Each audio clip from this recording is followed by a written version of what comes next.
Bien, bonjour à toutes et à tous. Bienvenue au Midi de la recherche. Mon nom est Caroline Aubé, je suis la directrice de la recherche et du transfert à HEC Montréal et j'aurai le plaisir ce midi d'animer nos échanges.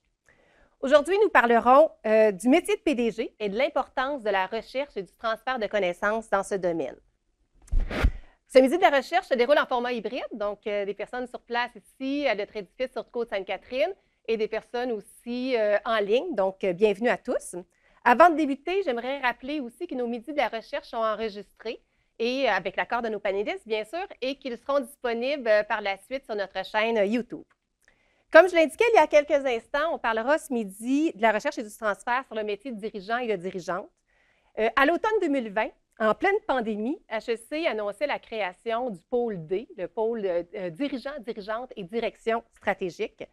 Donc, ce pôle a pour mission de développer et de partager les connaissances sur la réalité des dirigeants et des dirigeantes et la complexité des enjeux stratégiques auxquels ils font face. Une des forces du pôle, c'est qu'il réunit des professeurs de carrière qui font de la recherche et du transfert sur le métier de PDG et également des dirigeants ou d'anciens dirigeants d'organisations québécoises. Donc, ce midi, nous aurons l'occasion d'échanger avec 3 personnes impliquées directement dans le pôle D. Donc, 2 professeurs de carrière, Alaric Bourgoin, qui est professeur au département de management. Bonjour, Alaric. Bonjour. Notre collègue aussi, Denis Chenevert, professeur au département de gestion des ressources humaines. Bonjour.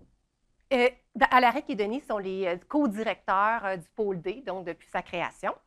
Et nous avons aussi le plaisir d'avoir avec nous M. Luc Tremblay, qui est au comité de direction du pôle D et qui est également ancien dirigeant de la Société de transport de Montréal. Donc, merci Luc d'être avec nous également ce midi. Donc, dans la prochaine heure, nous aurons l'occasion d'échanger avec Alaric, Denis et Luc. Nous parlerons de leurs recherches, leurs activités de recherche et de transfert actuelles et futures en lien avec le métier de dirigeant. Et comme à l'habitude, après le panel, on réservera, après la discussion avec nos panélistes, on réservera 10 à 15 minutes pour prendre vos questions. Donc, si vous êtes en ligne, vous aurez l'occasion de les écrire dans la fenêtre de clavardage et notre collègue Pamela Trudeau-Fizet de la direction de la recherche pourra les lire et on pourra y répondre. Donc, voilà. Alors, pour briser la glace, première question pour vous, messieurs. Donc, j'aimerais qu'on connaisse un petit peu plus la mission du pôle D. Donc, vous avez, même si ça a été créé relativement récemment, donc il y a seulement 3 ans, vous avez le pôle D a le vent dans les voiles, déjà plusieurs projets pertinents et ambitieux. Donc, j'aimerais vous entendre sur les thématiques, la mission et la structure aussi en laboratoire qui est très intéressante. Je vais commencer donc peut-être parler un peu de la genèse du pôle D. Il y a environ, donc je dirais 4 à 5 ans, Yves Devin m'appelait pour voir qu'est-ce qu'on pourrait faire pour essayer de poursuivre l'expérience du projet Parole de PDG. Donc, il y a eu un livre qui a été écrit il y a déjà une dizaine d'années au moins avec notre collègue Monsieur Hébert. Oui, Hébert, oui. M. Hébert, de son nom. Donc, Louis avait écrit, donc, il coordonnait l'écriture de ce livre et on avait, dans cet exercice, il y a eu à peu près 75 PDG qui ont été interrogés, interviewés pour comprendre leur réalité via le Cercle des PDG du Québec, que vous connaissez peut-être. Et de ça a sorti un certain nombre de constats et un des constats était le sentiment que les PDG étaient, je dirais, pas supportés à la hauteur pour permettre de passer à travers leur métier et surtout de passer à travers le poste de cadre supérieur à un poste de PDG. Ce saut-là est un saut important dans la carrière et le saut le plus important dans le cheminement dans le domaine de la gestion. Et donc, Yves me disait, on ne peut pas laisser ce projet-là arrêter après la rédaction d'un livre, il faudrait poursuivre la réflexion. Et il dit, penses-tu qu'on pourrait faire quelque chose à partir de ça?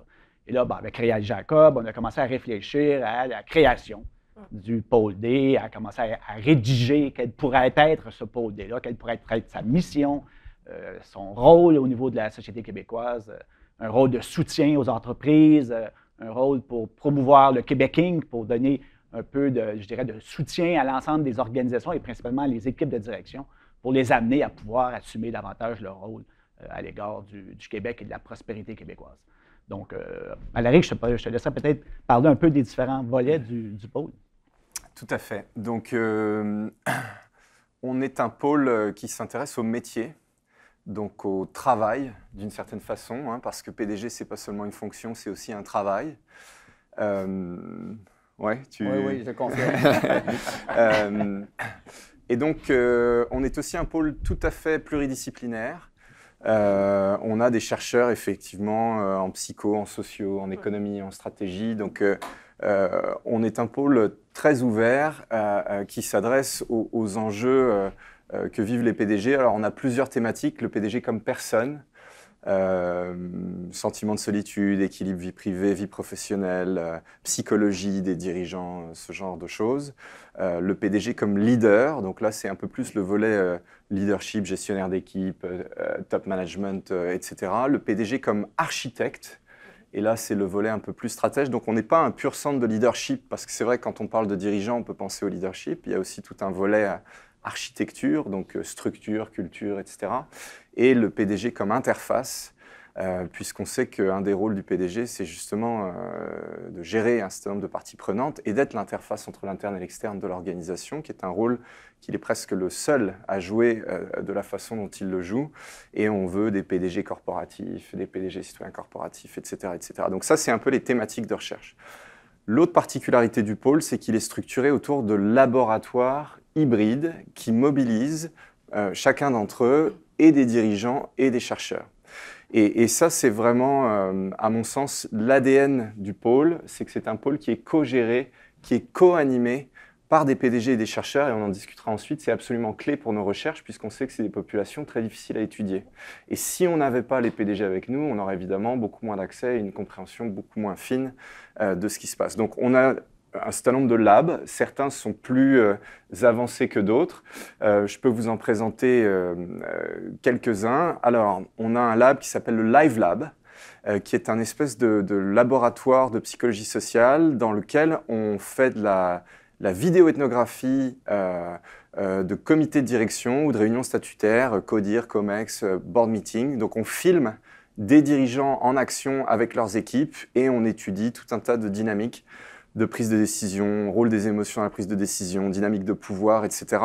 C'est très intéressant parce qu'on fait du zoom-in, donc on étudie des micro-interactions, mais on fait aussi du zoom-out, où on regarde sur 1 an, 2 ans, 30 réunions, 15 décisions critiques, comment elles se sont articulées, etc. Donc ça, c'est le Live Lab, et on travaille avec un certain nombre de compagnies, dont une compagnie française. On a un autre lab qui s'appelle l'Alter Ego Lab, qui consiste à faire un accompagnement de PDG par un binôme, ancien PDG du Québec Inc. de grande organisation et professeur d'HEC qui serait spécialisé sur la dynamique en question. Ça aussi, pour nous, c'est très important parce que dans l'ADN du pôle D, il s'agissait d'offrir un espace de réflexion, de libre expression pour soutenir les PDG qui seraient à l'abri des contraintes du marché. Et donc, c'est un peu ce qu'on fait avec l'Alter Ego Lab. On a aussi un autre lab qui s'appelle Atypique, qui est porté par José Fizet, qui est une espèce de bibliothèque de sagesse pratique, comme elle l'appelle, de l'expérience, je dirais, voilà, de nos grands leaders. Et donc, on fait des capsules vidéo d'un certain nombre de très grands dirigeants du monde des affaires, mais aussi des arts, de la politique, où ils nous parlent de leur atypique. C'est cette espèce de traits distinctifs, de pratiques, d'éléments d'expertise qui a fait leur succès, qui les différencie et qui, quand ils sont à la fin de leur carrière, ils leur permettent de dire, voilà, c'est ça qui a fait mon succès en tant que dirigeant. Et d'ailleurs, on va lancer les premières capsules atypiques à la fin du mois de mai. Voilà, on a aussi un laboratoire qu'on appelle un peu pompeusement un accélérateur de pensée stratégique, où il s'agit finalement de mettre des experts avec des PDG pour discuter de sujets, de différents sujets. On a une rencontre, voilà. Et l'ensemble de ces labs se surajoutent évidemment à nos projets de recherche et viennent alimenter nos projets de recherche parce que l'identité du pôle D, c'est vraiment une identité recherche. J'insiste là-dessus. C'est d'ailleurs ce qui intéresse les PDG, contrairement à ce qu'on peut penser. Et donc, ces labs-là nourrissent une dizaine ou une douzaine de projets de recherche sur tout un tas de sujets. J'imagine qu'on va avoir l'occasion d'en discuter. Voilà. Et peut-être, ouais, effectivement. Oui, bien, je pourrais peut-être rebondir sur ce que mes collègues viennent de dire, donc surtout ce que Denis a mentionné dans quelques instants. À titre d'ex-PDG de la Société de transport de Montréal, j'ai eu la chance de participer à certains projets avant d'être sur le pôle, donc j'ai bénéficié un petit peu de ce qu'on est allé chercher comme connaissance à titre de PDG. Ce qui est important de comprendre, c'est que, Denis, tu faisais référence tout à l'heure au passage d'un cadre supérieur au PDG.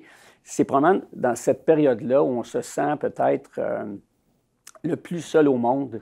La STM, c'est quand même 11 000 collaborateurs, 3 milliards de budget. On pense qu'on est entouré de personnes qui vont nous aider, évidemment, mais en même temps, on se sent excessivement seul.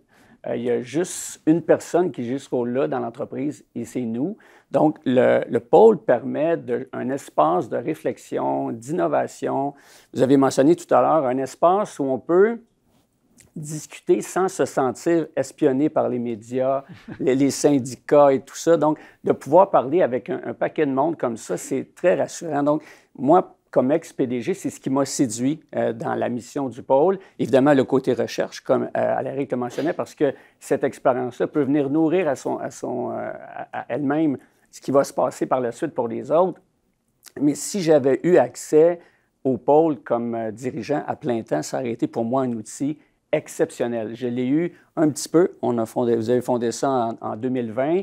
J'ai eu quelques interactions, mais si j'étais encore en place, moi, j'ai géré la STM pendant 8 ans. C'est sûr que le pôle m'aurait accompagné au quotidien dans plein de choses parce que c'est vraiment une boîte où on peut aller trouver beaucoup, beaucoup de ressources pour être capable de jouer ce rôle-là. Alors, c'est ce qui m'a séduit, moi. Tu as parlé de 5 labs. Je les aime d'amour, les 5 au complet. Donc, c'est vraiment quelque chose de très, très intéressant pour les PDG du Québec Inc., comme vous l'avez mentionné. On pourra l'occasion d'y revenir tout à l'heure aussi, mais pour les dirigeants des grandes sociétés d'État au Québec aussi. Là, on voit Santé Québec qui a été créée. Hier, la ministre du Transport a annoncé la création d'une autre agence dans les transports. Il y a des gestionnaires incroyables qui ont des grosses responsabilités dans les sociétés d'État et je peux vous dire par expérience qu'ils se sentent très seuls. Alors, je pense que le pôle pourra jouer un rôle très, très important de ce côté-là. Ça m'impressionne beaucoup, hein, parce qu'en si peu de temps, c'était la pandémie quand on a créé quand même le pôle D, puis toute la créativité, toute l'équipe que vous avez réussi à mettre en place, d'anciens dirigeants, professeurs de carrière, toute la question de l'interdisciplinarité que vous avez évoquée aussi, puis la pertinence. Donc, cet accès-là avec des anciens dirigeants qui ont vécu la réalité permet d'identifier vraiment les pistes les plus intéressantes de recherche et de transfert de connaissances. Donc, c'est vraiment un démarrage très prometteur pour le pôle. Pour nous permettre d'illustrer davantage encore vos activités, je vous demanderais peut-être chacun d'entre vous de nous parler d'une activité de recherche ou d'une activité de transfert récente ou à venir qui nous permettrait de concrétiser encore davantage les activités du pôle. Donc, pour faire changement, on va commencer par Alérie, ensuite Denis, on va conclure avec Luc pour cette deuxième question. Donc, on a effectivement une variété d'activités. Moi, je vais peut-être parler plutôt des projets de recherche. Bon, je vais présenter un certain nombre de projets de recherche d'abord et vous parler ensuite d'un projet qui, moi, me tient à cœur particulièrement. Donc, quand on a lancé le pôle, on s'est dit qu'il fallait qu'on ait une grande recherche un peu étendard pour commencer. Et on a travaillé sur Loneliness at the Top, la solitude du dirigeant, qui est une recherche plutôt psycho, d'inspiration. Mais on peut l'aborder de différentes façons. Et on a entamé là un programme de recherche, je dirais, parce qu'on a fait une grande enquête quanti, mais on a fait aussi près de 60 entrevues de tous les grands PDG du Québec et on a produit un certain nombre de papiers sur ce sujet-là. Qu'est-ce que c'est que la solitude des dirigeants? Ça peut sembler contre-intuitif parce que ce sont des gens qui ont des aptitudes sociales, qui sont au cœur des réseaux et néanmoins qui se sentent seuls. Il fallait offrir une nouvelle appréhension, définition, on développe un outil de mesure, etc. etc. Donc ça, c'est un volet. Mais on travaille sur tout un tas d'autres sujets. Je donne quelques exemples. On a une recherche sur le rôle du PDG dans les organisations du futur, et notamment dans les organisations moins bureaucratiques, pour ne pas dire holacratiques ou libérées. Hein. Qu'est-ce qu'on fait dans ces organisations? On cherche à abolir le chef, quel est le rôle du dirigeant, etc. On a un étudiant de doctorat qui travaille là-dessus. On a une recherche sur les PDG issus de la minorité, des minorités visibles, les obstacles qu'ils rencontrent, social stigma, etc., notamment avec Russell sur les questions de légitimité, de légitimation, etc. On a une recherche en partenariat avec Entrechefs, qui est un groupe de pairs de PDG. Vous parliez du saut quantique, du passage de dirigeant à PDG. On entend souvent dire que c'est un métier qui se découvre plus qu'il ne s'apprend, hein, et c'est vrai que les gens sont un peu lancés, doivent trouver leur style, et donc ils s'appuient beaucoup sur des groupes de pairs qui sont... donc voilà, c'est des rencontres très fermées entre PDG qui viennent échanger leurs expériences, etc. Et ça leur permet à la fois de se faire de renforcement émotionnel et en même temps d'apprendre des choses sur le business, de valider, de prendre plus de risques, etc., etc. Donc on étudie les comportements d'apprentissage des PDG dans ces groupes-là. On travaille aussi sur la gouvernance des entreprises d'État, les PDG du public, Denis pourra en parler. Enfin bref, tout un tas de sujets et je pourrais continuer. Moi, il y a un sujet qui m'intéresse tout particulièrement, qui est un sujet un tout petit peu plus aride, mais on est arrivé à ce constat, et au début c'était une intuition, de dire qu'il n'y a pas de recherche sur les PDG. Alors là, il y a plein de chercheurs sans doute qui nous regardent, qui vont dire non, c'est pas vrai, il y en a. C'est vrai qu'il y en a, mais il y a très peu de recherches qui se fondent sur des données primaires. Et ça, on est en train de faire des études, des analyses de la littérature et des études bibliométriques qui le montrent. On a d'ailleurs un papier qui va sortir bientôt là-dessus.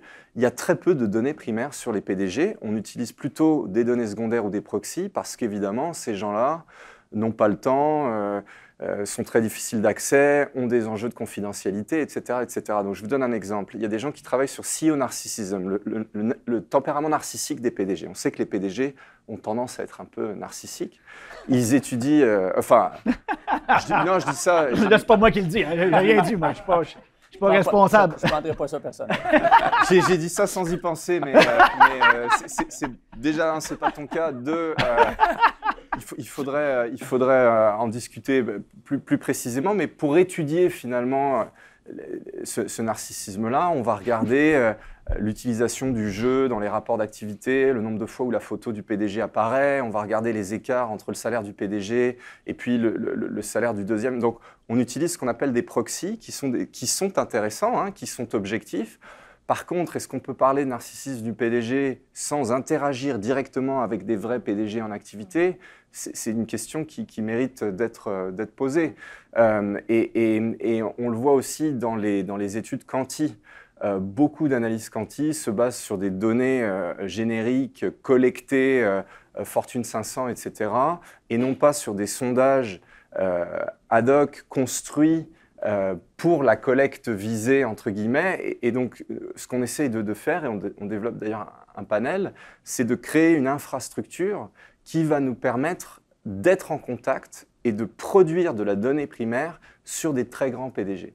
Et pour nous, c'est fondamental parce que, et moi c'est une conviction qui mérite d'être, et ça va sans doute être un long travail, est-ce qu'il y a une théorie du PDG à créer? Est-ce que le PDG est différent comme individu, comme praticien? Bon, tout ça, on pourrait en discuter, mais on sait que ce sont des acteurs économiques qui sont absolument clés, qui ont énormément d'impact dans leur organisation, évidemment, mais aussi dans la société, et on sait qu'ils ont accès à des dynamiques absolument uniques que eux seuls, finalement, par leur position, sont en mesure de capter. Donc, c'est important pour nous de les étudier. Alors, moi, c'est beaucoup le privé, mais Denis, c'est vrai, toi, tu as poursuivi cette étude dans le public.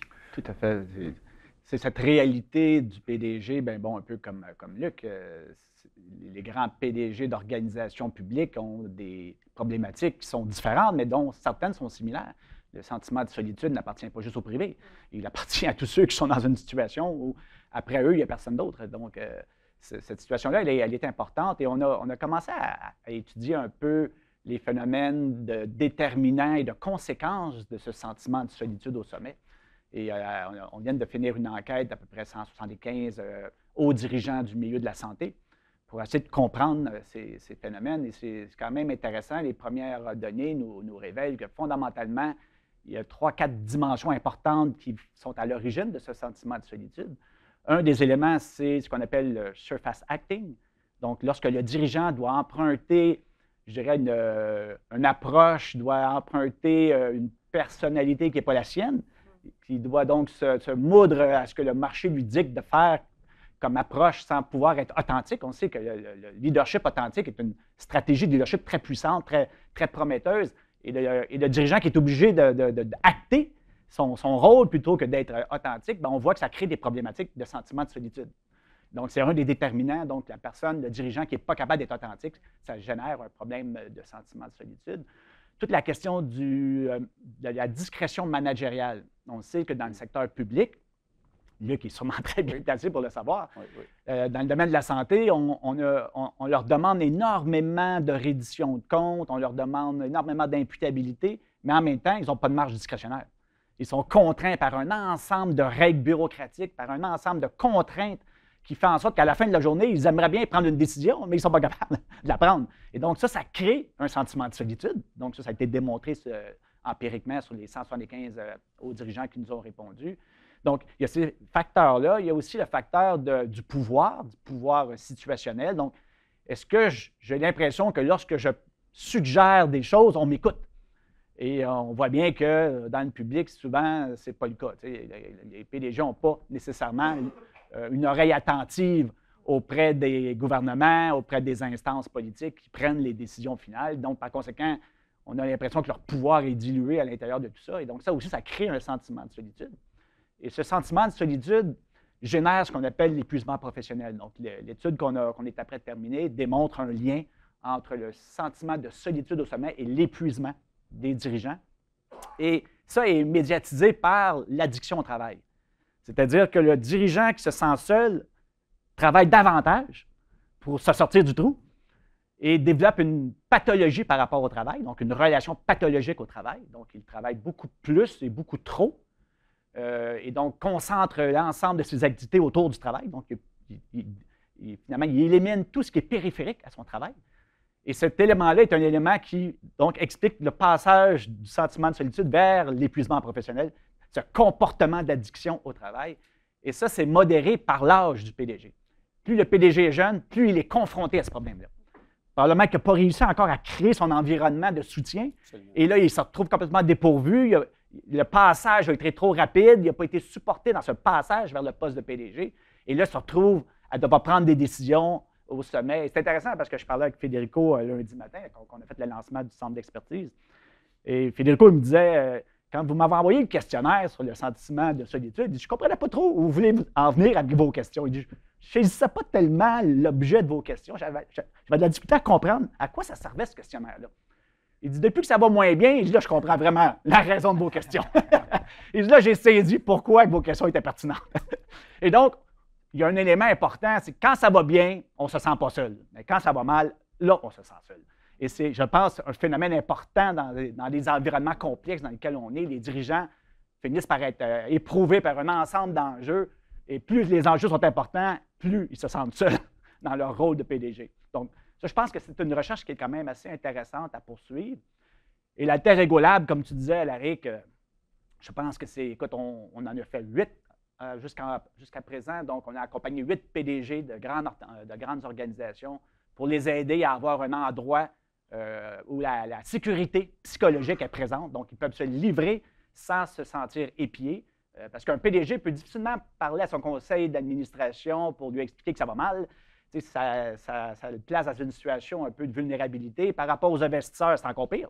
Il ne peut pas commencer à dire aux investisseurs, ça ne va pas bien. Quelque part, c'est un peu embêtant. Donc, à quel endroit il peut se livrer et avoir cette forme de dialogue avec des gens qui ont déjà passé à travers la situation, donc d'anciens PDG du même secteur d'activité, et des chercheurs qui ont des cadres d'analyse plus structurés qui permettent une réflexion à l'intérieur des enjeux auxquels ils sont confrontés. Donc, il s'installe un dialogue entre l'ancien PDG et le prof de carrière, et le dirigeant, lui, est témoin de cette communication. Et là, ça lui permet de construire sa propre réalité par rapport à ces enjeux. Et ça marche plutôt bien. Jusqu'à présent, en tout cas, même Larry qui est surpris, ça va bien. On a une bonne demande. Les gens sont vraiment satisfaits de l'exercice. C'est très, très flexible, naturellement. C'est confidentiel. Donc, on ne peut pas naturellement communiquer l'information qui sort de ces rencontres-là. Mais c'est très riche comme information. C'est très, très, très intéressant. Donc, c'est un peu ce que je pourrais dire sur ces questions-là. Évidemment, moi, de mon côté, je ne suis pas un chercheur. Je n'ai pas la prétention de l'être non plus. Mon rôle est un peu plus de jouer le rôle de témoin, de faire des témoignages, J'ai eu la chance, je l'ai dit tout à l'heure, de participer à l'étude de solitude des dirigeants. Donc, j'étais PDG à ce moment-là, donc j'ai contribué en témoignant de ma solitude, parce que c'est une réalité. J'en ai parlé tout à l'heure. Je témoigne aussi, ça c'était sur une base spécifique, mais faisant partie maintenant du pôle, je peux le faire sur une base régulière, de témoigner de exactement ce que Denis vient de raconter, ce que vit un PDG, à quel point il se sent seul, à quel point il a besoin d'aide. Je suis capable d'apporter cette dimension-là, surtout dans le domaine de la santé, dans le domaine public, des sociétés d'État. Moi, je pense que même en dirigeant ce type-là dans les sociétés d'État, on développe des aptitudes de gestion qu'on n'aurait peut-être pas développées si on était dans le secteur privé, compte tenu des contraintes que tu as mentionnées tout à l'heure, que ce soit d'avoir les méliers, avoir l'obligation de résultats. On est imputable de tout, avec presque pas de levier. Alors ça, j'ai vécu ça, moi, beaucoup pendant mes 8 ans comme dirigeant à la Société de transport de Montréal. Je l'ai même exprimé le 1er mai dernier dans une lettre ouverte dans la presse, qui n'avait rien à voir avec le pôle, mais c'est pour démontrer à quel point il y a de la souffrance, puis il y a des choses qui sortent de ça. Donc, mon rôle, c'est un peu ça au pôle. C'est la beauté de la chose, d'allier des chercheurs et des gens qui ont vécu le terrain, qui sont capables d'en témoigner. Je le fais aussi, je vais dans des classes, que ce soit dans les différents... J'ai assisté à des cours d'Alaric où j'explique certaines choses. On a parlé de sens politique, entre autres, quand je suis allé là.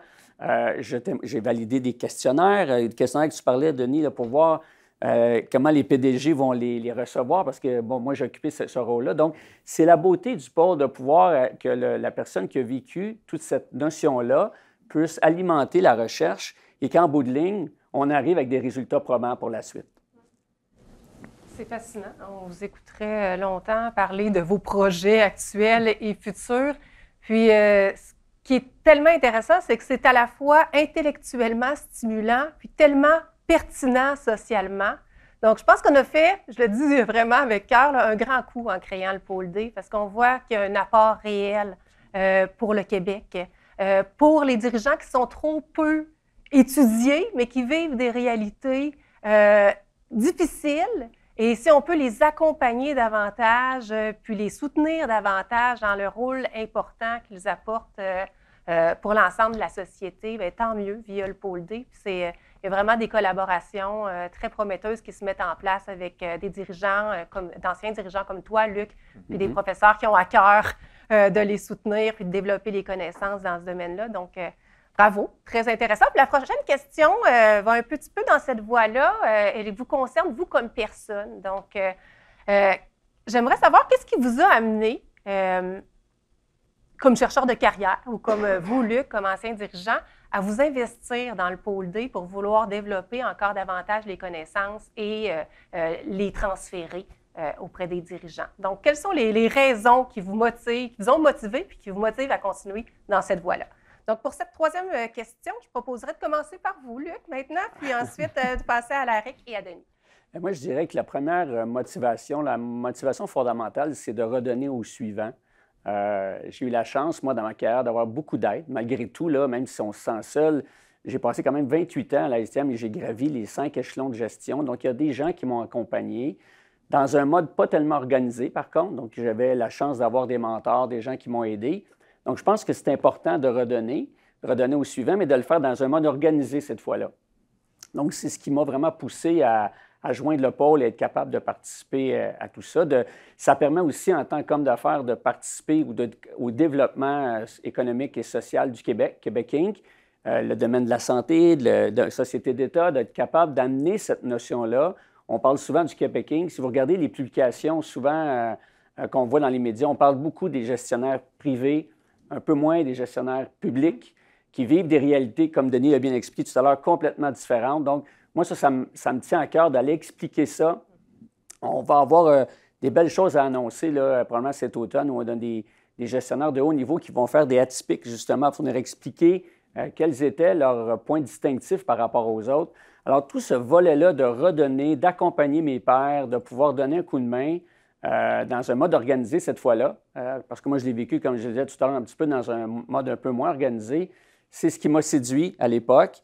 Et quand on m'a présenté cette organisation-là, avec la possibilité de faire beaucoup de choses pour les pairs en mode organisé et de participer à la recherche, évidemment, parce que je le disais tout à l'heure, c'est la quadrature du cercle. On donne des témoignages, ça nourrit la recherche et ça redevient de la nourriture pour les dirigeants qui le vivent sur le terrain. C'est tout à fait génial. Alors, c'est ce qui m'a séduit, moi, dans le tout début, pour pouvoir m'impliquer au pôle. On est chanceux, Luc, de pouvoir compter sur toi dans cette belle initiative-là. Alaric? Puis je réfléchissais à la c'est quand même... Une grande question. C'est ça ce que tu dis. Ouais, c'est ça. En toute candeur. Alors, donc, moi, je viens quand même de la sociologie pragmatique, du travail et des élites. Donc, ça m'intéressait de toute façon. Je m'intéressais aux dynamiques de pouvoir. Je trouve que c'est intéressant de travailler sur des très, très grands dirigeants compte tenu de leur impact, leurs enjeux, etc. Donc ça, je trouve que ça correspondait bien. J'avais travaillé comme consultant auparavant en stratégie pendant quand même 6-7 ans. Donc, j'avais côtoyé beaucoup de PDG. J'avais une dimension un peu terrain et pratique, je pense, qui collait bien. Puis c'est vrai que quand Denis est venu me voir, au tout début, on ne se connaissait absolument pas. Je l'avais jamais rencontré. Jamais rencontré. Il y avait une idée, il y avait peut-être un one-pager. On appelle ça la confiance aveugle. C'est ça. Puis il y avait aussi cette idée qu'on allait avoir un énorme financement Ouais, tout de suite. Il fallait bien que je vende quelque chose.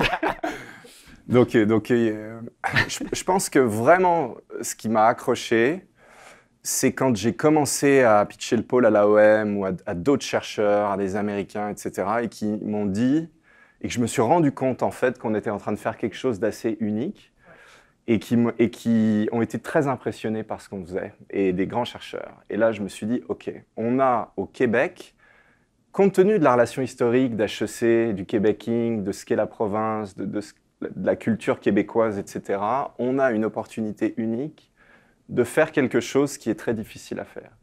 Et bon, on n'est pas sorti du bois, hein, on est toujours en train d'essayer de le faire advenir, mais je trouve que c'est un projet ambitieux de ce point de vue-là et très stimulant intellectuellement.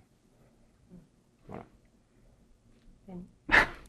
J'en ai aucune idée. Parce que toi, Denis, tu fais beaucoup de choses. Non, je ne sais pas, honnêtement. Donc, qu'est-ce qui t'a persuadé de prendre cet énième chapeau-là? Aucune idée, honnêtement. Non, sérieusement, c'était pas du tout dans mon cheminement. Moi, la stratégie, c'est pas mon domaine. Je ne suis pas un spécialiste. Je suis un spécialiste de la santé, donc bon, c'était pas vraiment dans mon parcours, c'était pas prévu. Et c'est vraiment Yves Devin qui m'a approché sur cette question-là parce que, bon, on travaillait ensemble depuis un certain temps et quand il m'a exposé la problématique et que j'ai fini par comprendre que finalement, il y avait quelque chose d'unique à faire. Et c'est là que moi, j'aime bien partir des choses qui sont différentes. Donc, ça, je me suis dit, il faut au moins tenter notre chance. Ça a été compliqué au début. J'étais seul avant finalement de solliciter les services d'Alaric pour nous aider là-dedans. J'étais un peu seul dans tout ça. Ça compliquait un petit peu. Mais après, j'ai dit, il faut que je trouve un spécialiste du domaine parce que, bon, moi, c'est pas ma spécialité. Et trouver un spécialiste qui est intéressé, puis qui a du temps devant lui un peu, puis qui a le goût de mettre de côté, je dirais, un certain nombre de ses activités. Parce que vous connaissez la carrière d'un prof, comment ça fonctionne. Gérer un pôle, c'est un compromis qu'on fait sur un paquet de choses. Pour en gérer quelques-uns, c'est une évidence. Je veux dire, le reste des tâches ne sont pas non plus éliminées parce que vous dirigez un centre de recherche. Les autres tâches sont là et il faut les faire. Donc, ça complexifie énormément le travail d'un prof. Et je remercie encore Alaric d'avoir accepté parce qu'honnêtement, je voyais bien que tout seul, je n'y arriverais pas. Je n'étais pas capable d'y arriver. Donc j'ai dit, ça me prend quelqu'un qui a cette énergie, qui a cette fougue, puis qui a le goût d'aller plus loin, puis qui connaît bien le domaine. Et je pense que, fondamentalement, c'est paradoxal que le métier de dirigeant est le poste probablement le plus déterminant dans une économie et que ce poste est celui le moins étudié par les chercheurs. Je me suis dit, il y a un paradoxe, ça ne tient pas la route. Il faut qu'on mette de l'énergie sur ce travail-là pour mieux comprendre, pour être capable aussi, à partir de la relève, comment les supporter pour qu'ils puissent atterrir dans ce poste-là de façon beaucoup plus, je dirais, contrôlée, avec davantage de soutien. Ça, moi, je trouvais que c'était un élément assez important. Et le Québec est le paradis des entrepreneurs. Mais être un entrepreneur, être un dirigeant, ce n'est pas le même métier. Mais comment faire pour prendre tous ces entrepreneurs et en faire des dirigeants d'entreprise? Ça m'apparaît un défi incroyable qu'on doit absolument adresser au Québec.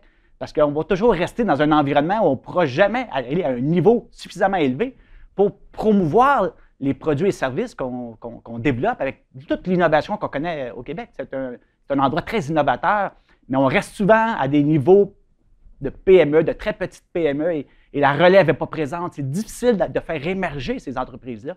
Et je pense que de mieux comprendre ce passage entre l'entrepreneur et le dirigeant, ça me paraît être un élément important. C'était un élément qui m'a amené à dire il faut qu'on s'investisse dans ce projet-là. Denis, tu as réussi, hein, au départ, je me souviens justement de tous pour parler autour On a eu quelques discussions, du pôle D. Ça fait longtemps que l'idée était en train de se gestation, réfléchir en part. gestation, exactement. Tu as su bien t'entourer. Je pense qu'Alaric, un coéquipier. J'ai cette chance-là. Je ne sais pas pourquoi. Je réussis toujours à bien m'entourer. C'est un coup de chance. Mais... Ensuite, avec tous les anciens dirigeants que vous avez réussi à consolider autour de vous, vous avez été très créatif aussi. Puis on sent que vous êtes très engagé personnellement dans toute cette initiative-là, à la fois les anciens dirigeants, les professeurs de carrière. Donc, je pense que ça va aller en progression, tout ce que vous réalisez. Ma dernière question pour vous, c'est probablement la plus importante.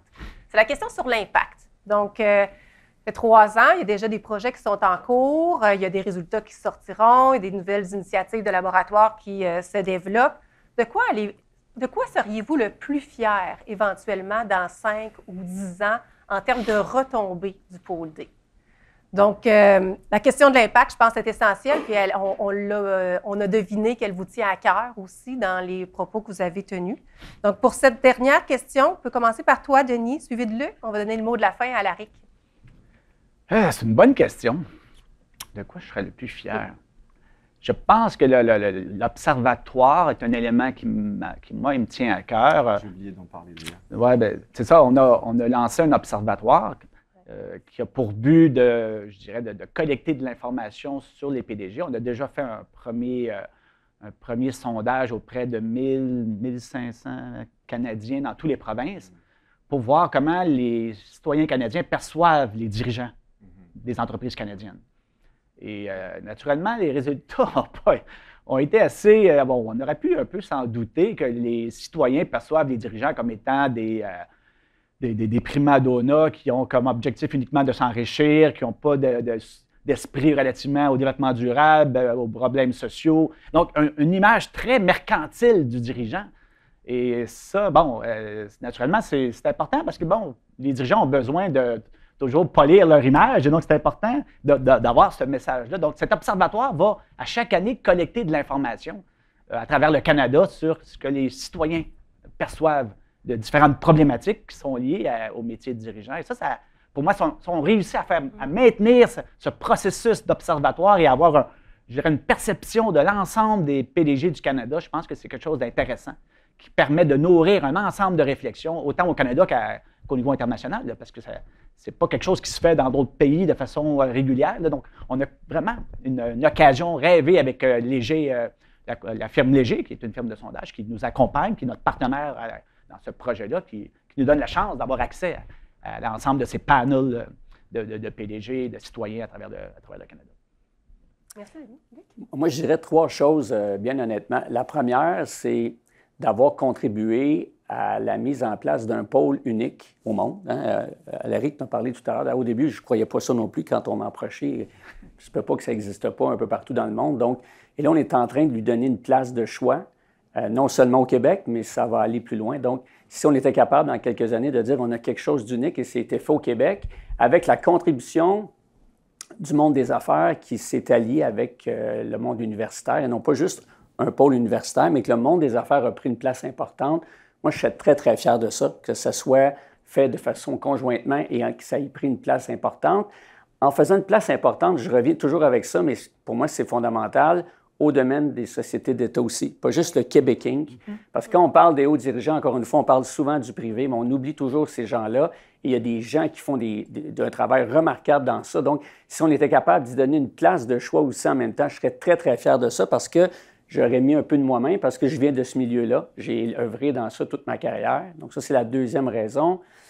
Et la troisième, elle est très personnelle, je vous dirais. j'ai travaillé pendant 32 ans. J'ai étudié au HEC. Moi, je suis un BA 1990, option comptabilité publique, comptable de formation. J'ai, malheureusement, avec le temps, été obligé de m'éloigner des HEC pour construire ma carrière.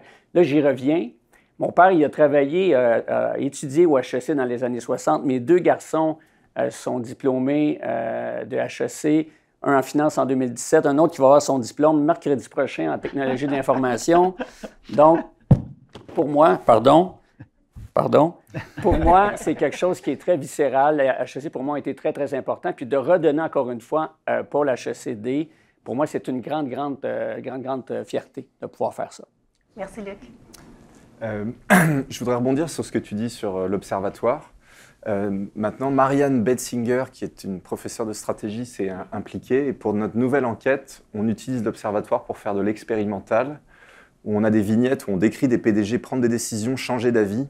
Et ensuite, on demande aux gens comment ils jugent le PDG en fonction d'un certain nombre de comportements. C'est vraiment intéressant et on est en train d'amener progressivement de la qualité dans ces enquêtes-là. Léger est notre partenaire, ce n'est pas notre prestataire. Je sais que tu as dit partenaire, mais j'insiste là-dessus. Eux aussi, ils voient beaucoup de valeur au pôle D et Jean-Marc Léger est très actif.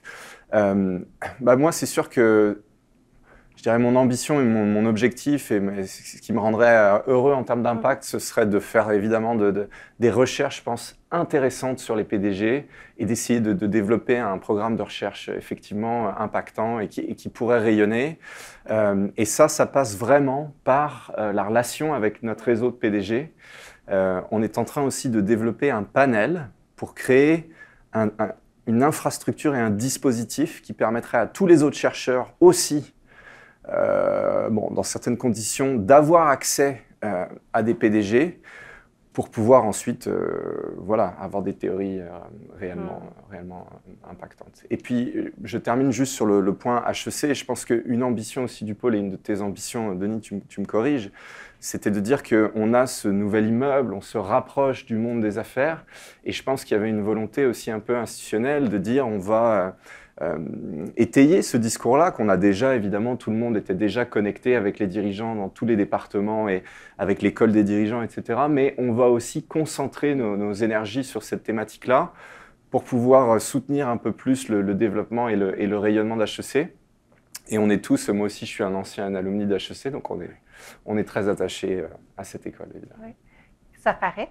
Et l'impact, vous en avez déjà.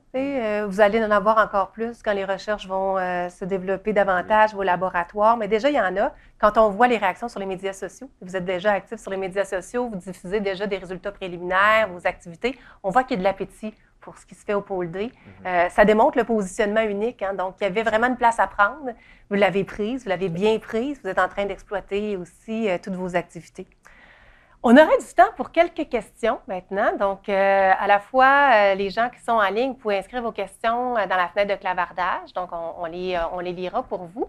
Aussi, des personnes dans la salle ont des questions. Il y a un micro aussi à l'avant. Donc, toute question est la bienvenue. Donc, sur tous les plans, sur le plan scientifique, sur le plan du transfert, sur le plan personnel, sans doute aussi, ce qui a animé nos 3 panélistes à s'investir dans ces domaines-là. Donc, on vous laisse réfléchir à vos questions ou être spontané. Une question? Oui, vous pouvez venir au micro. Bonjour, très intéressant là, comme présentation. Moi, la question qui me vient à l'esprit, c'est, on sait que les PDG, ce sont des gens qui sont très occupés, qui peuvent être méfiants en se disant, je ne veux pas en dire trop sur moi, sur mon entreprise, méfiants en se disant aussi, l'université, la recherche, qu'est-ce que ça peut m'apporter? Donc, j'ai 2 questions. Un, c'est quoi le profil des PDG que vous visez? Est-ce que c'est un PDG qui a une entreprise de 5, 10, 20 employés dans son sous-sol ou c'est quelqu'un qui gère plusieurs centaines de personnes? Et l'autre, c'est comment vous faites pour aller chercher ces gens-là, pour les attirer, pour attirer l'attention sur vous? Comment vous recrutez là, les PDG qui collaborent avec vous? C'est une excellente question. C'est une excellente question. Je peux y répondre? Oh, mais vas-y, arrive. Alors, comment définir un PDG? Honnêtement, c'est un sujet de recherche en soi. C'est une question qu'on s'est posée parce que pour exister, il fallait se différencier, etc. J'ai pas encore de réponse. On pourrait dire 50 millions et plus de chiffre d'affaires. Ça peut être aussi une approche par la structure de gouvernance où finalement CEO, c'est un type de gouvernance particulier. Je pense que nous, la façon dont on le définit, c'est plus par la complexité du rôle, de dire que contrairement à un entrepreneur qui est un doer, c'est pas la même chose d'être un entrepreneur, un créateur, etc., que d'être un dirigeant professionnel qui équilibre des forces et qui gère des parties prenantes. Donc ça implique un niveau de complexité et des dynamiques qui sont propres à certaines organisations, mais là encore, on pourrait le contester, etc. Donc, c'est une vraie question qu'on se pose. On est opportuniste aussi, hein, il faut bien qu'on existe. Donc, on se définit en avançant. Donc ça, c'est la première chose. Après, comment enrôler les PDG, motiver les PDG? Et ça, c'est très intéressant. On a même une recherche là-dessus. Comment manipuler un PDG où finalement, ça commençait parce qu'il y a des études très sérieuses qui disent mais comment augmenter les taux de réponse? Je vous disais qu'il n'y a pas de données primaires de ces gens-là qui n'ont pas le temps, etc. Donc on sait qu'on a un certain nombre de techniques qui s'appuient sur des principes de persuasion et on sait que les PDG, et produire l'engagement des PDG ne se fait pas de la même façon que, je vous donne un exemple, les incentives financières, par exemple, n'intéressent pas les PDG, ils préfèrent... je veux dire, la ressource rare, pour eux, c'est plus le temps que l'argent. Donc, on va plus travailler sur des comportements prosociaux en mettant en avant, etc. Bon, c'est très sophistiqué, mais donc, on développe des techniques, d'une certaine façon, pour les approcher, pour les engager, etc. On a changé d'ailleurs complètement notre approche de développement du pôle. Et ça, j'insiste là-dessus. On ne va pas voir les dirigeants en leur disant « What's in it for me ?» on a une offre de service, etc. On va voir les dirigeants en leur disant « Regardez, on fait quelque chose de très intéressant, d'unique. Est-ce que vous voulez contribuer ?» Et derrière, on leur dit « By the way, on a une offre et vous aurez tout ça en plus. » C'est très important de jouer sur ce volet-là, à mon sens. Et puis, si je peux être tout à fait honnête, ce qui a fait qu'on a eu nos premiers PDG, c'est Yves Devin, c'est Alain Brunet, c'est les réseaux, et ça aussi on le sait, on a plus tendance à s'engager dans un projet quand on a des pairs, des proches, des amis, des gens de notre réseau qui s'y engagent. Donc ça nous a donné tout de suite une très grande crédibilité et légitimité. Et puis il faut remercier ces PDG parce qu'ils ont misé sur nous au départ alors que finalement on était un peu une idée, un one-pager. Et aujourd'hui, on a des gens comme Geneviève Fortier, qui est la présidente du CA d'Investissement à Québec, Jean-Marc Léger, Diane Arsenault pour Entrechef, José Fizet, etc. Et ce n'est pas notre pôle, hein, c'est leur pôle autant que le nôtre. Je veux dire, ils mouillent le maillot, c'est 200, 300 rencontres de développement par an. Il y en a presque une tous les jours où il faut aller pitcher quelqu'un pour demander des sous, pour une réponse à un questionnaire. Donc, c'est un très, très gros travail de terrain. Et puis aujourd'hui, on commence un tout petit peu à avoir un peu plus de visibilité sur les réseaux sociaux. Et donc, on a un peu plus de crédibilité de ce point de vue-là. Mais comment on fait pour avoir des PDG? Parce que toi, tu sais bien... Moi, je pense que c'est aussi une question de transparence. Et tu l'as bien dit tout à l'heure, on n'offre pas, c'est pas une offre de service. L'approche est très importante. Ouais. Mais ça crée aussi, puis on a pitché beaucoup, là, il faut créer un espace de sécurité. Mm-hmm. Et on refuse habituellement d'aller voir... on est souvent référé au responsable marketing quand on fait le pitch. On veut vraiment parler au PDG parce que c'est là qu'on a vraiment un apport. Donc, si on est capable de créer un espace de sécurité avec lui, on peut échanger, ou avec elle, si on peut échanger et de mettre ça en place, je pense que c'est la clé. Et jusqu'à présent, je pense que c'est ce qu'on a réussi à faire à plusieurs occasions, là, à mon sens. Là. Tout à fait. Et puis, une autre de nos stratégies, c'est qu'il faut voir qu'il y a un âge de la vie aussi où les individus ont envie de redonner. C'est vrai que la moyenne d'âge des PDG, bon, c'est souvent des gens qui ont une certaine maturité. C'est aussi un métier qui est extrêmement brutal, hein, contrairement à ce qu'on peut penser. Ils ne sont pas toujours en... Donc, il y a des PDG en transition, il y a des PDG aussi qui sont en pré-retraite d'une certaine façon et qui restent très actifs dans des CA. Donc, on a aussi accès à tous ces réseaux de gens qui ont eu des carrières incroyables, qui ont des réseaux incroyables et qui cherchent à redonner, à rester actifs, à gérer des transitions. On tend la main toujours, ça c'est un principe, aux gens qui sont dans des situations plus périlleuse professionnellement. Et puis ensuite, ces gens-là, bah, hop, ils repassent au-dessus. Donc, c'est comme ça qu'on fait vivre un réseau dans le temps. Question qui a généré une belle réflexion. Denis, est-ce que tu sens... Non, moi, je pense que tout a été dit, là, mais mes deux collègues ont vraiment bien présenté. Effectivement, ça prend des PDG pour attirer des PDG. C'est clair. C'était aussi simple que ça. Il n'y a pas d'autre manière. C'est pas moi et Alaric qui va les attirer, ça, c'est clair. Une chose que vous avez dite qui est très intéressante, c'est que c'est pas juste votre pôle, c'est le pôle de l'ensemble de ces personnes-là. Puis pour avoir assisté à vos comités de direction, je le sens sincèrement. Donc, il y a une volonté de contribuer, puis on sent qu'il y a un besoin pour ça aussi. Merci. Est-ce qu'on a une question en ligne, Pamela? Donc, bonjour. La question en ligne de Corinne Prost. Allez-vous circonscrire vos projets au PDG ou envisagez-vous de les élargir aux membres des équipes de haute direction et à leur dynamique? Merci pour ce midi stimulant comme d'habitude et franchement bravo pour ce projet innovant et très collaboratif. La réalité des équipes de direction. En fait, c'est une très bonne question. Je peux rapidement. Naturellement, le PDG n'est jamais très loin de son équipe de direction, donc souvent ça forme un tout, c'est très difficile à dissocier. Dans une de nos interventions dans l'Alter Ego Lab, c'est arrivé à quelques occasions dont l'équipe de direction ou des membres de l'équipe assistent à la rencontre, parce qu'habituellement c'est une rencontre avec le PDG exclusivement. Mais lorsque le but de l'intervention est de restructurer la gouvernance de l'organisation, ça a été un des mandats sur lesquels on a travaillé avec un des PDG, bien, la gouvernance implique l'ensemble de l'équipe de direction.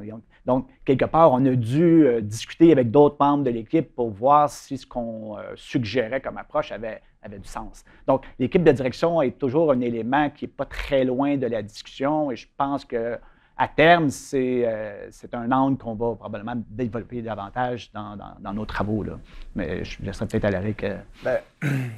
En fait, c'est sûr que, bon, déjà, on ne peut pas étudier le PDG sans avoir son équipe autour. Et puis, parfois, il nous faut aussi des avis des gens autour de lui pour mieux comprendre le PDG, etc. Donc, les PDG ne sont pas dans un bocal. Et évidemment, on s'intéresse à leur équipe. On avait un autre enjeu, c'est qu'on nous disait, mais vous êtes trop niché, surtout au Québec.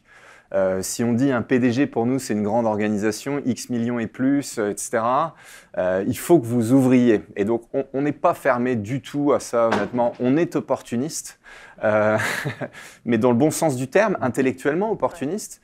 Donc, on est tout à fait ouvert aux équipes de direction. Ceci étant dit, notre ADN et ce qui nous différencie, c'est quand même le PDG. Et quand je dis qu'il n'y a pas de recherche sur... les dirigeants, je sais bien qu'il y a Operational Theory, qu'il y a plein de recherches en leadership, etc. Je parle du PDG. Et c'est pareil, PDG, est-ce que c'est de petites entreprises, SMI? Il y a 50 façons, je ne vais pas revenir là-dessus. Donc, oui, on est ouvert aux équipes de direction comme une façon de mieux comprendre les PDG, parce qu'ils sont des dirigeants clés, parce qu'ils transitionnent et parce que, voilà, ceci étant dit, ce qui fait un peu notre ADN, c'est quand même... le PDG comme personne. Oui. Le dirigeant. On a, par exemple, je veux dire, on peut présenter cet intérêt par rapport à l'équipe selon l'événement qu'on va faire le 5 juin. Cet événement-là est centré sur comment se rendre indispensable à son équipe de direction. Donc, ça fait partie. Donc, le thème est l'ensemble des membres du comité de direction. Comment je me rends indispensable? Non, à mon PDG. À mon PDG, c'est ça. Donc, il s'adresse aux membres du comité de direction, comment se rendre indispensable à leur PDG. Mais c'est la même idée, tout à fait. Donc, c'est le comité de direction. C'est le comité de direction qui est visé par cette conférence. Merci. On a une question de Denis, puis on finira avec il nous reste quelques minutes, donc on pourra prendre une question d'une personne dans la salle, puis ensuite une question en ligne. Denis Grégoire, moi aussi, je suis gradué de HEC, MSc 97. J'avais deux questions, je vais en poser juste une.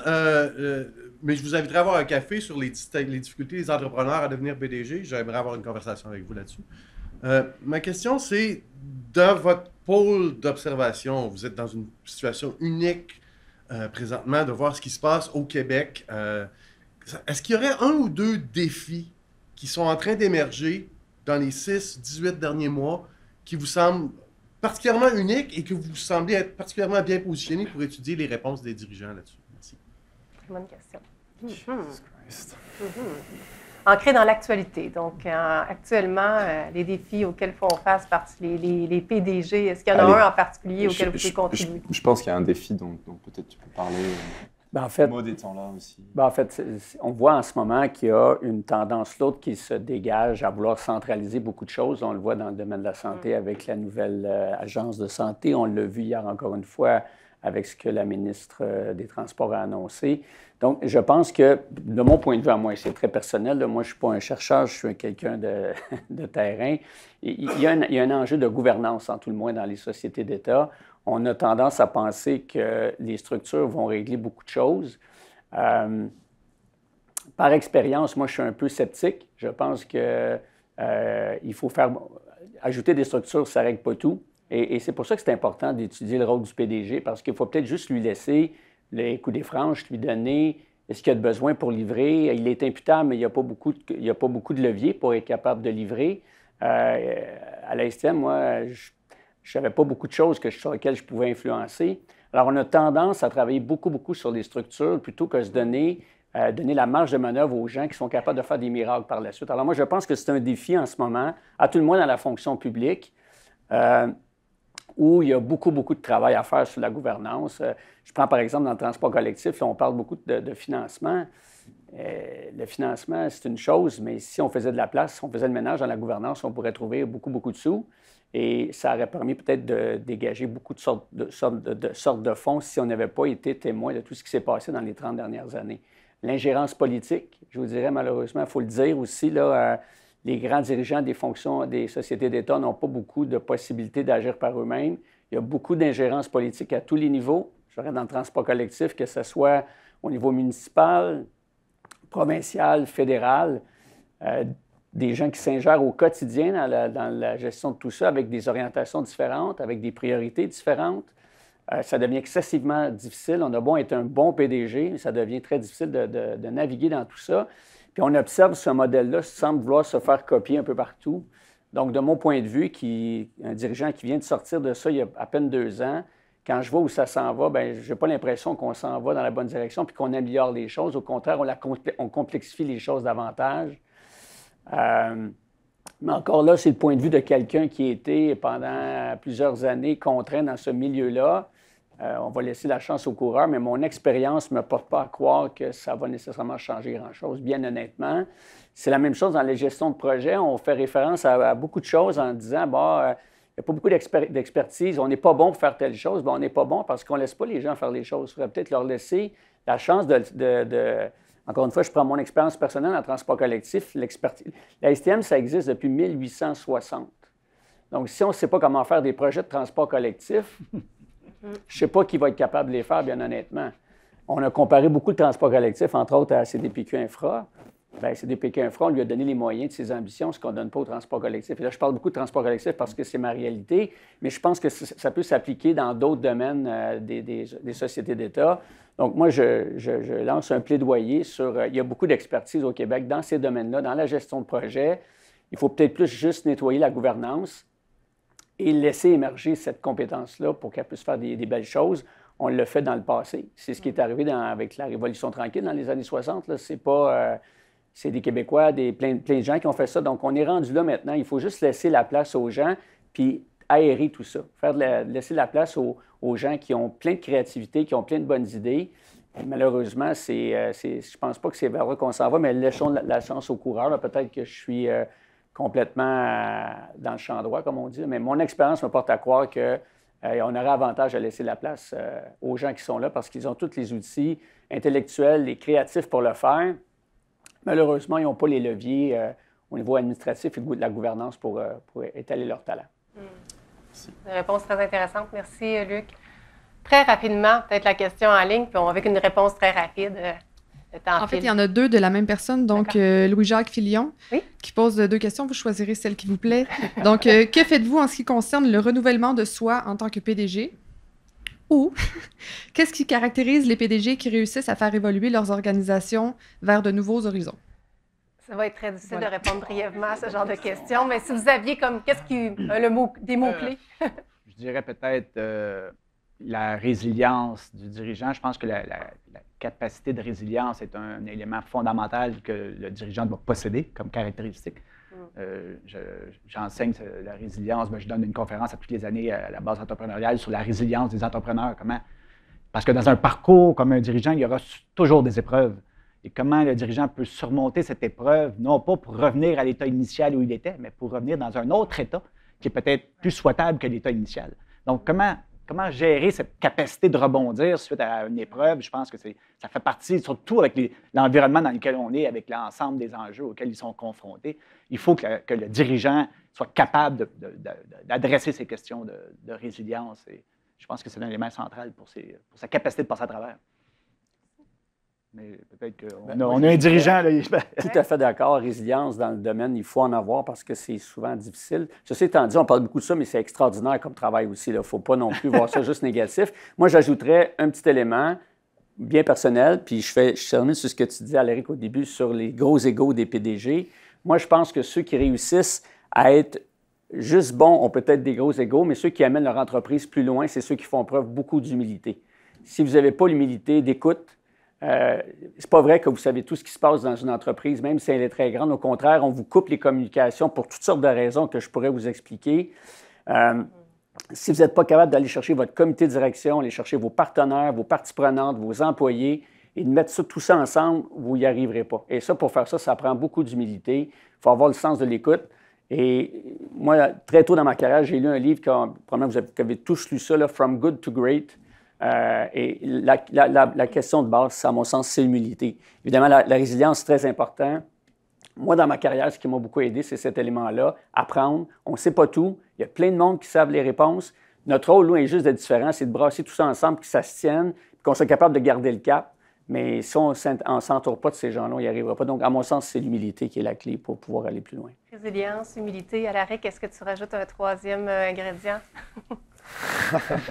Pour faire la sauce. La recette du succès. Moi, j'avais compris la question d'une façon, qu'est-ce qu'on fait au pôle D pour aider au ressourcement des PDG? Je leur donne l'opportunité de participer à un processus de recherche. Et je pense qu'on a interviewé peut-être 150 dirigeants l'année dernière. Et on apprend. Et c'est un exercice qu'ils aiment beaucoup, si c'est une discussion ouverte. Et je pense que ça les pousse à prendre du recul et à réfléchir. Et j'ai bon espoir qu'à travers le temps, donc pour développer cette intimité avec les dirigeants, ça va nous demander beaucoup de temps, beaucoup de rigueur. Et puis, mais j'espère qu'à terme, on va réussir à créer cet espace différent de réflexion et de libre expression à l'abri des contraintes du marché qui va leur permettre effectivement de se ressourcer de ce point de vue-là. C'est un beau mot de la fin. Voilà. Donc, le temps alloué au Midi de la recherche est pratiquement terminé, mais je voudrais vraiment vous remercier chaleureusement pour votre générosité, les échanges authentiques et très stimulants qu'on a eus ce midi. Donc, merci Luc, Alaric, Denis. Merci à toi. Votre présence. Merci d'avoir invité. Et merci à tout le monde d'avoir été présent sur place et en ligne également. Nos Midis de la recherche vont reprendre donc l'automne prochain. À la rentrée, vous recevrez la programmation et une invitation. Alors, sur ce, je vous souhaite un très bel après-midi. Merci. Merci.